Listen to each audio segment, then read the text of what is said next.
The shoreline looked the same. The trees. The water.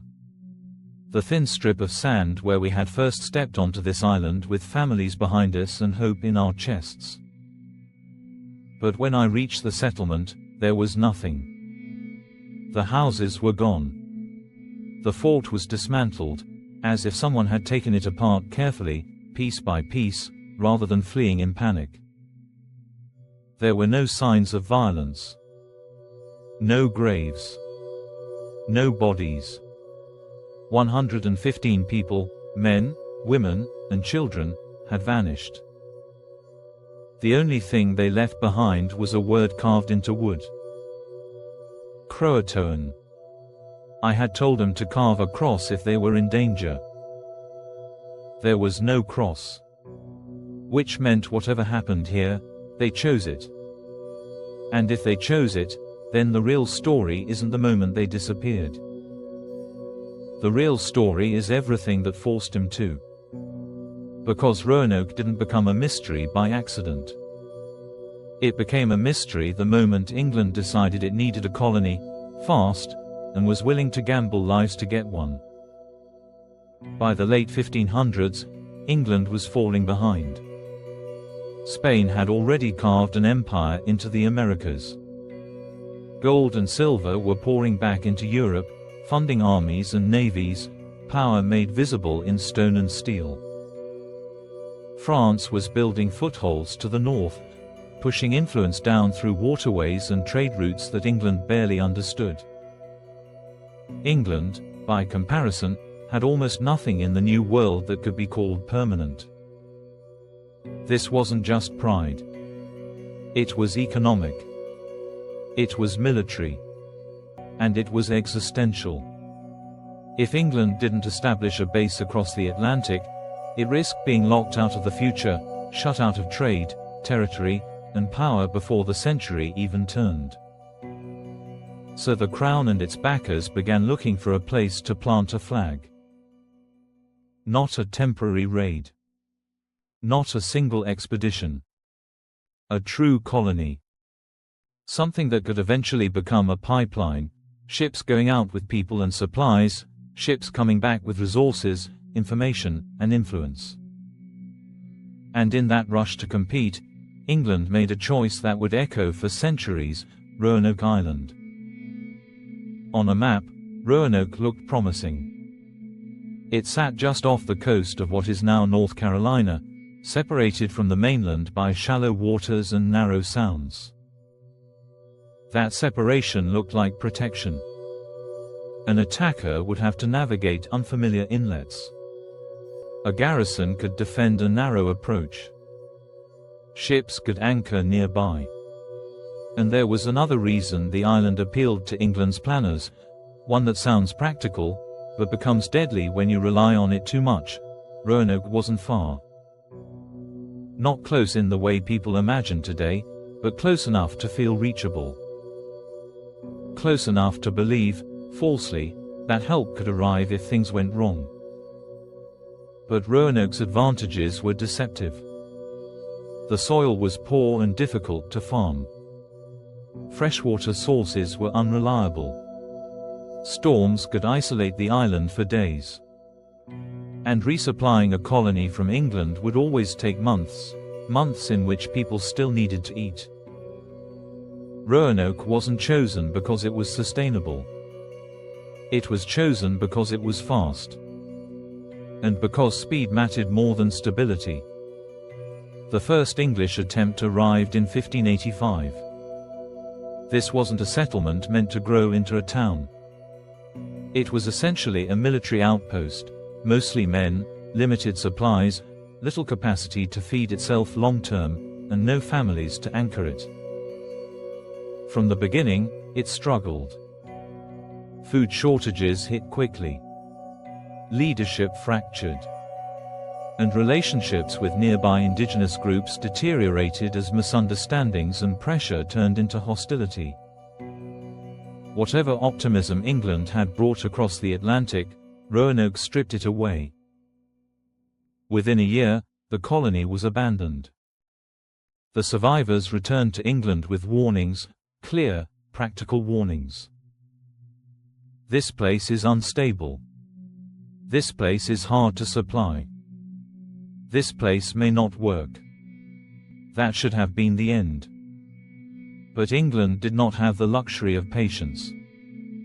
Instead, it tried again. 2 years later, in 1587, a second expedition set sail, one that was meant to do what the first had not. This time it wasn't just men. It was families. Women. Children. People who weren't arriving to hold a position for a season, but to build a life. To lead them, England appointed John White. And if you want to understand why Roanoke became what it became, you have to understand the kind of man White was. He wasn't a hardened commander. He was an artist. A mapmaker. A careful observer. Someone chosen not only to govern, but to document, to make the New World legible to England. The colonists arrived in the summer of 1587. And for a moment, it looked like a turning point. White's daughter gave birth soon after arrival. Her child was named Virginia Dare. The first English child born in the New World. To England, that birth wasn't just personal. It was symbolic. It meant the colony had roots. But symbolism doesn't feed people. Beneath the surface, the colony was already on borrowed time. Supplies were low. Food production was uncertain. The island could not support a growing population without consistent trade and careful relationships. And those relationships, between settlers and the surrounding indigenous communities, were tense, complicated, and fragile. The colonists needed help. Not eventually. Now. Which meant White faced a decision that would define everything. If he stayed, the colony might collapse before outside support could be secured. If he left, he risked never returning in time. In the end, he chose to go.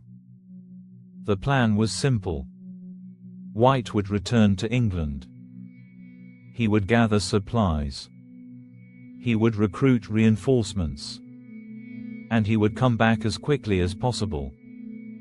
Before leaving, he gave the colonists instructions, one small procedural detail that would later become the difference between tragedy and mystery. If they moved from the settlement, they were to leave a sign indicating where they had gone. And if they were forced to leave under danger, they were to carve a cross. Then White sailed east. And almost immediately, England's world narrowed. Spain was preparing invasion. The Spanish Armada was assembling. Ships were pulled into war planning. Transatlantic voyages were restricted, delayed, or cancelled. White wasn't delayed for weeks. He was delayed for years. 3 years. 3 years in which the Roanoke colonists were completely alone. No resupply. No reinforcements. No communication. Just an island with poor soil, uncertain fresh water, and a population that could not survive indefinitely on hope. When White finally secured passage back in 1590, he prepared himself for the worst. He expected starvation. He expected disease. He expected graves. What he did not expect was absence. No bodies. No battlefield. No sign of panic.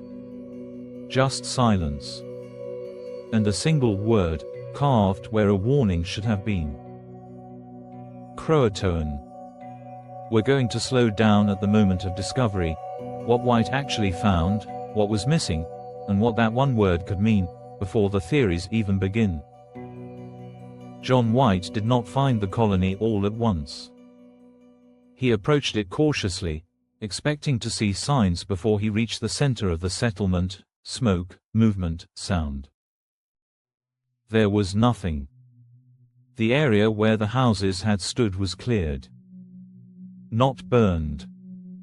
Not destroyed. Cleared. The wooden structures had been taken apart deliberately. Posts removed. Timbers carried away. This wasn't the aftermath of an attack. It was the work of people who had time, and who expected to need those materials again. That detail mattered.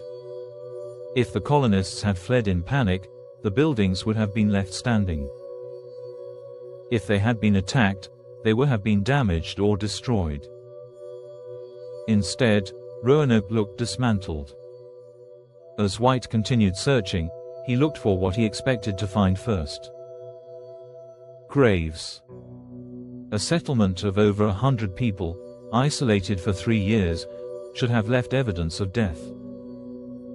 Sickness. Starvation. Exposure. There were none.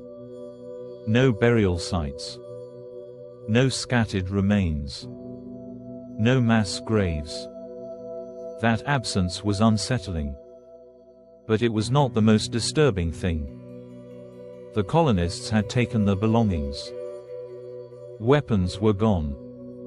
Tools were gone. Personal items were gone. Even heavy objects, things that would normally be abandoned in an emergency, had been removed. Whoever left Roanoke believed they were going somewhere they could live. And they believed they had time to prepare. White then reached the fort. It, too, had been taken apart. Not destroyed. Not burned. Carefully dismantled. The defensive structures that had once surrounded the colony were gone, as if they had never been there at all. This was not how settlements failed. This was how they relocated.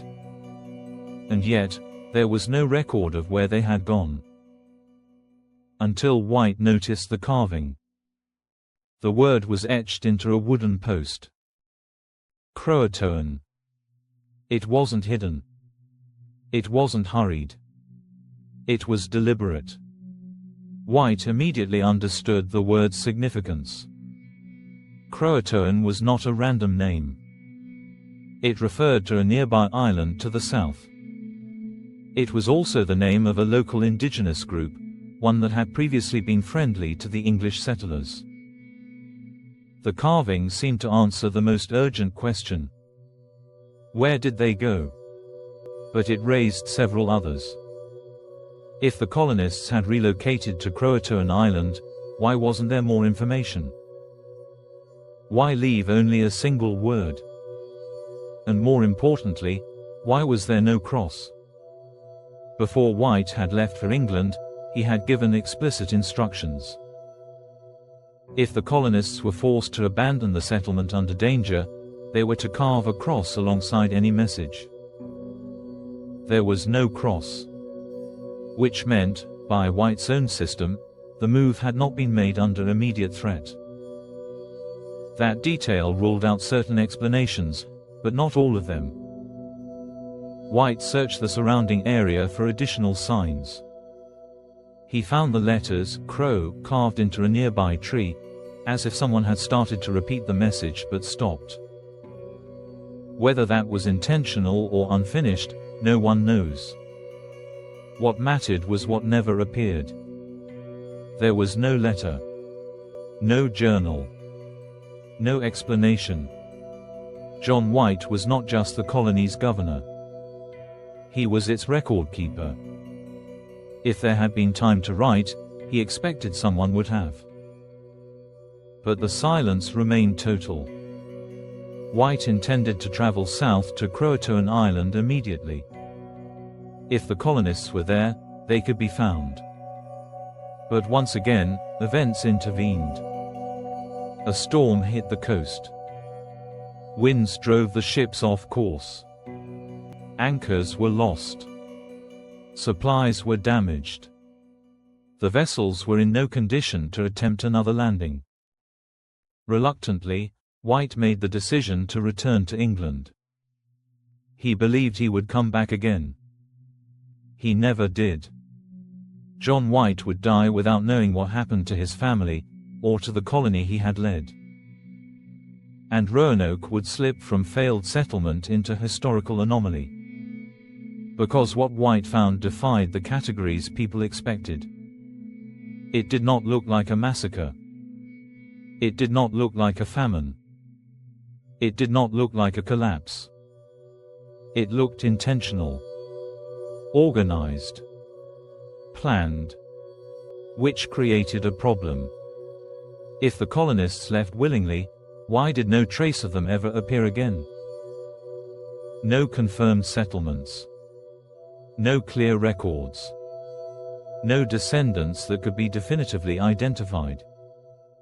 For centuries, historians would return to the same handful of facts. A colony of 115 people. A 3-year delay. An empty settlement. No bodies. No signs of violence. One word carved into wood. CROATOAN. Each generation tried to explain it. Some treated it as a mystery to be solved. Others as a failure to be explained away. But the more carefully historians examined the evidence, the clearer one thing became: Roanoke did not disappear suddenly. It unraveled over time. Whatever decision the colonists made, it was not a single moment, but a process. A series of choices made under pressure, isolation, and uncertainty. And understanding those choices requires moving beyond the moment of disappearance, and into the possibilities of what survival actually looked like in the late 16th century. That is where the theories begin. But before we examine them, we need to understand one thing clearly: Roanoke is not mysterious because we have no clues. It is mysterious because the clues refuse to point in only one direction. When historians talk about Roanoke, they often ask the wrong question. They ask, what happened? But the better question is, what options did the colonists actually have? By the time John White failed to return, the people at Roanoke were not choosing between safety and danger. They were choosing between different forms of risk. They were isolated. They were undersupplied. And they were living in a world where survival depended on cooperation, adaptation, and timing. So the most widely discussed explanation is also the simplest: that the colonists did not disappear at all. They assimilated. The CROATOAN people lived to the south, on what is now Hatteras Island. They had previously maintained relatively friendly relations with the English. They knew how to survive in the region. They knew where food could be found. They understood the seasons. If the Roanoke colonists were facing starvation, joining the CROATOAN may have been the most rational decision available. This explanation fits several pieces of evidence. The dismantling of the settlement suggests preparation, not panic. The absence of a cross suggests no immediate threat. And the carving of CROATOAN appears to indicate a destination. But assimilation creates its own problems. If over 100 English colonists joined a local indigenous population, why did no clear record of that survival remain? Why do we not have definitive archaeological proof? Why do later English settlements fail to identify these people clearly? Some historians argue that traces do exist, blurred into oral histories, scattered artifacts, and ambiguous accounts passed down generations later. Others argue that assimilation, while plausible, would have erased English identity quickly enough that the colonists effectively vanished as a distinct group. In other words, survival may have come at the cost of being remembered. Another possibility is relocation. Not assimilation, but movement. The colonists may have attempted to move inland, away from the coast, away from isolation, toward more stable resources. This theory aligns with the dismantling of structures. It also aligns with English colonial practice elsewhere. But inland relocation carried its own dangers. Unknown territory. Hostile groups. No maritime resupply. If the colony split into smaller groups, survival chances may have improved short-term while guaranteeing long-term disappearance. Fragmentation solves immediate problems. It destroys historical visibility. A third explanation centers on violence. That the colonists were attacked by hostile indigenous groups, or possibly by Spanish forces moving north from Florida. This theory has emotional weight. It explains the disappearance cleanly. It fits popular expectations. But the physical evidence does not strongly support it. There were no remains. No burned structures. No signs of struggle. Violence cannot be ruled out entirely, but it does not align well with what John White actually found. Which leads to a more uncomfortable conclusion. That Roanoke was not undone by a single catastrophe. It unraveled. Slowly. Through a series of small decisions made under pressure. People left the settlement. They joined other communities. They moved. They adapted. They survived, individually or in small groups. And in doing so, they stopped being a colony. This interpretation doesn't provide a dramatic ending. There is no final battle. No defining moment. Just erosion. And that is why Roanoke is so difficult to resolve. The historical record favors events. Battles. Treaties. Discoveries. It does not preserve slow transitions. Especially when those transitions involve indigenous communities whose histories were rarely recorded on European terms. For centuries, that absence was treated as failure. But modern historians have begun to re-evaluate that assumption. The mystery of Roanoke may not be that the colonists disappeared. It may be that they survived in ways history was not designed to record. Which reframes the story entirely. Roanoke becomes less about loss, and more about transformation. Less about vanishing, and more about absorption into a world England did not yet understand. And that interpretation carries an uncomfortable implication. If the colonists survived by abandoning their identity, then Roanoke did not fail because it was weak. It failed because it was rigid. Because it could not remain English and endure at the same time.